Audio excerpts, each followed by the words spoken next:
Hi everyone. It's my book review on Peter Levine's Waking the Tiger, Healing Trauma. Oops.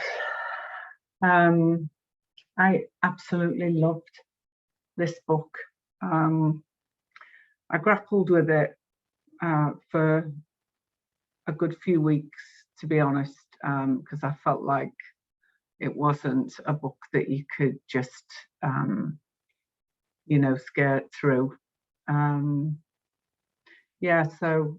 I needed to read and reread quite a lot of the sections. But I really loved it. It was, it opened my eyes a lot about working with trauma. I've been a counsellor for 30 years, and I guess a lot of my energy has been on the mind, and yeah, this has really opened my eyes. I realised, I think I'm right in saying that this book was written 25 years ago, which I was quite surprised about. I hope I'm right there. And I just thought that was amazing. So Peter Levine is a contemporary psychologist and been working with trauma all of his life. I think he spoke of attending a lecture with by this professor who was studying animal behavior, which I think was a key part in kind of taking this journey with trauma. So yeah, he's very established, and I think from what I can gather, there's a lot of people who refer to Peter in and around trauma, so he's a real leading light. I think for me, one of the main things that I discovered was in relation to some of the effects of trauma was the freeze response, and it brought up a lot for me. I think going back to a scenario in my childhood where, upon reflection, that's exactly the response that I had, and it stayed with me until my adult life, until now.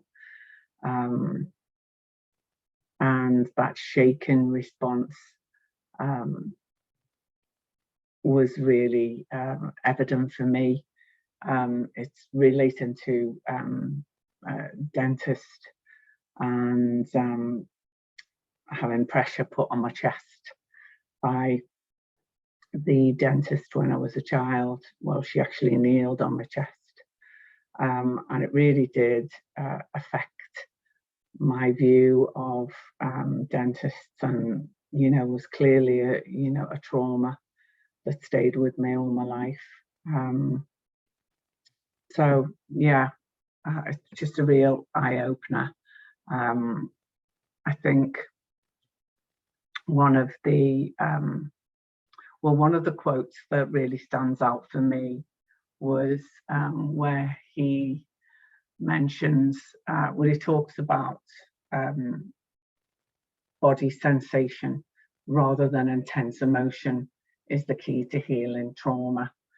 And like I said, my focus for the last 30 years has been on the effects of the mind and the processes of the mind. And after reading this and studying some of its work online, it really has demonstrated how integral the body is in the work around trauma, but there was a quote that I want to read, and it's from the Gnostic Gospels, and it says, if you bring forth that which is within you, then that which is within you will be your salvation.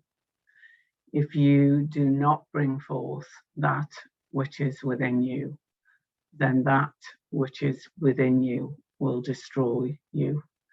And that speaks so powerfully to me about unresolved trauma and how it can, if not treated and processed, debilitate you in such a way that you're literally afraid of living. And Peter states that not only can trauma be healed, but with the appropriate guidance and support, it can be transformative. He describes his approach as naturalistic, and that his method addresses what is a natural process gone awry. And he starts researching why animals in the wild, when threatened, routinely are really traumatized. And he speaks of 3 natural primary responses available to both reptiles and mammals when faced with an overwhelming threat. And these are fight, flight, and freeze, or immobility. He talks about the immobility response as the single most important factor in uncovering the mystery of human trauma. He says there are 2 good reasons for having a freeze response. One is it's a last-ditch survival strategy, playing dead, and the other is it allows animals or humans to go into an altered state in which no pain is experienced. The psychological mechanism governing this response lies in the primitive and instinctual parts of our brains and nervous systems, and is not under our control. So these parts of the brain are almost identical to that of other mammals and mammals and even reptiles. So these 3 integral systems in the brain are the reptilian brain, the instinctual part of the brain, the mammalian brain, the emotional, and the human brain or neocortex, which is rational. He talks about the parts of the brain that are activated by a perceived life-threatening situation are the same as animals, the reptilian brain. So he talks of mimicking the response of animals when they shake out and move through the immobility response after a life-threatening experience. And this is key to healing trauma for humans. The stored energy within the body has been frozen and wreaks havoc on our nervous system, affecting our minds and bodies. And he also writes a quote from Michael Crichton, the writer of Jurassic Park, and he takes an excerpt from the film, and it says, "It's not his fault," he said. "Oh, sure," Lex said. "He practically ate us and it's not his fault. He's a carnivore. He was just doing what he does." So conscious choice is not an option for a reptile. It's purely instinctual. And he talks of, in the healthy human, instinct, emotion, and intellect working together to create the widest range of choices possible in a given situation.